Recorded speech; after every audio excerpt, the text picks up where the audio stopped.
Also, 35 years ago in England, the U.S., Canada, Australia, New Zealand were all of the same social engineers and scientific dictatorship. They came out and they started taking our blood, babies at birth, claiming it was for a blood test by the government. But notice that the hospital couldn't do the blood test for diseases. It had to go to the government. Now, 4 years ago, the Australian government said, shouldn't we use that in a DNA database? Everybody under 30-something years of age has been in it. Then, and it's now been 35 years since this started, now they've announced, and I have the government websites in the U.S. for 4 years, they are taking all those blood samples and enrolling it into, and digitizing it into Homeland Security. England's doing the same thing, totally illegal. The government does whatever it wants, whenever it wants, and that's the big problem. All right. Okay. So that's two articles that are up on prisonplanet.com. What do you say to that, James? That's cool. But you be careful when you're falling asleep at the wheel, okay? Mind you, I couldn't live now without the parking sensors in the front and the back of my car. Well, a parking sensor in your car is not the video camera. I've got rid of that computer. Listen, watching you. I got rid of the computer with a built-in camera because I thought, I bet somebody's watching me. So every time I was using the computer, I'd stuck a piece of tape over the camera. That's what I do. That's what I do. Yeah, okay. Except right now, I forgot it's not on this one. You're paranoid, man. You're paranoid. No, listen, I want to be clear here. This was announced years ago. Yeah. Here's an example. Yeah. I had a cable installer at my house 8 years ago who watches my local TV show. He said, Mr. Jones, have you seen your new Scientific Atlantic cable box? And I said, no. And he goes, look, there's a microphone. And I said, by God, there is. And he showed me in the manual. And then I talked about it, and I said, I bet they're listening to you two-way. Then it came out 5 years ago. Remember when Janet Jackson had the wardrobe malfunction at the Super Bowl? Oh, I love that. And then remember how the Chicago Tribune and others reported TiVo, the DVR system, said, oh, we had 2.3 million rewinds and replays. And then people said, well, how did you know what people were doing? It's two-way. They're watching what you watch. They're building psychological algorithms. This is how deep we already are. It's illegal under U.S. law for them to put newborn babies in a Homeland Security database, but they're doing it. I spent the entire afternoon on the net looking at archery equipment in America. I wonder if I'm going to get loads of free samples. Oh, you shouldn't have done that. You think I am? They'll be watching you now. Well, think hey, you're one of those blokes in the I've got a forest. passion for shooting bows and arrows, you see. That's I love it, too. And you ever shot a wild hog or a deer with one? No, I never killed an animal, but I shot a plastic one the other day. Do you eat the beasts, Alex?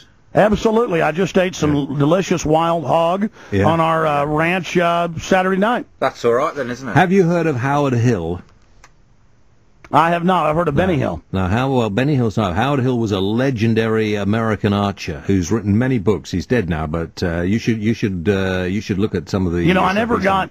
See, they have a very short season for hunting with guns, and so growing up when I had time, I started bow hunting a lot. The problem is when you've got a 80-pound or 100-pound pull compound bow with those big old carbide steel tips, you hit a deer. Every time I've shot one, it goes right through them.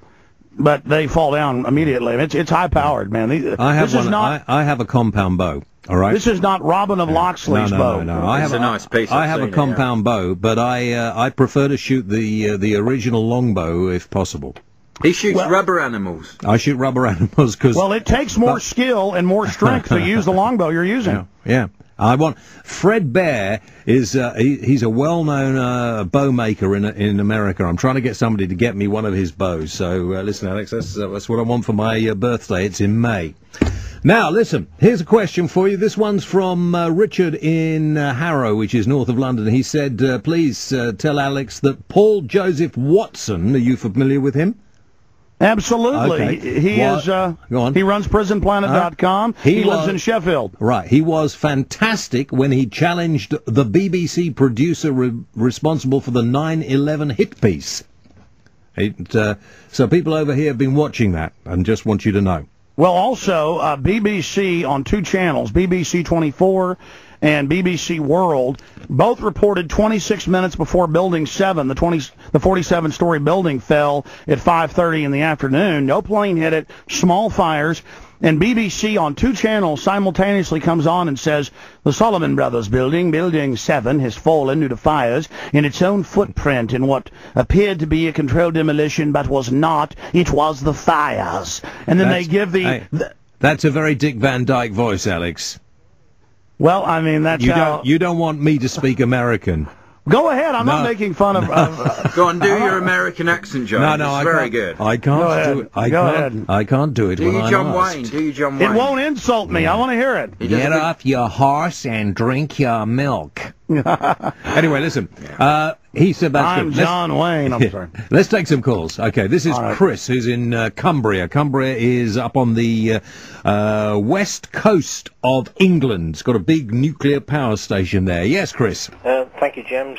Question for Alex. First, can I just tell Alex, please, before I pose my question, when the American election next comes along, there'll be 1,000 Ron Pauls, 1.5 million Daniel Estlins, and 5 million Alex Joneses to educate the public. Let's go on with your question. Right. The eugenics Codex Alimentarius, in 2009, they planned to kill 3 million people. What's your question? By starvation. That's posed it to Alex. You want to know whether whether Alex believes that's true? It's documented. Okay. Well, I mean, I know that when they banned DDT, about 15 million people, UN's own numbers, die each year because they banned DDT, and it was overhyped. Its bad effect on bird eggs and things like that. But if they're able to put Codex Alimentarius, this international compact, into place, it will tax and reduce the availability of even over-the-counter mainline vitamins. And this is the big drug companies trying to shut off their competition, yes. Okay. We'll take another break. We'll come right back with Alex Jones after this.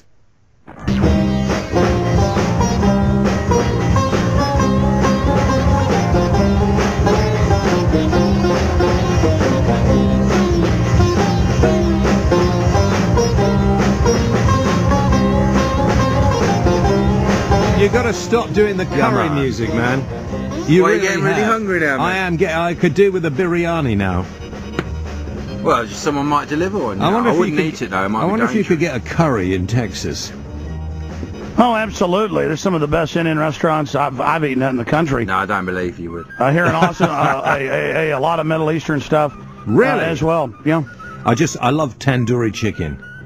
Chicken tikka. Oh, yeah, I can He get doesn't know that. what you're talking about. He does. He see if you test him. Buffalo pie. That's more like it. Hey, Alex. I don't know if I had any buffalo pie, but no, I mean that type of chicken. No, I mean just go to Google and type Indian or Middle Eastern cuisine, Austin, Texas. You'll get hundreds of links come up right now.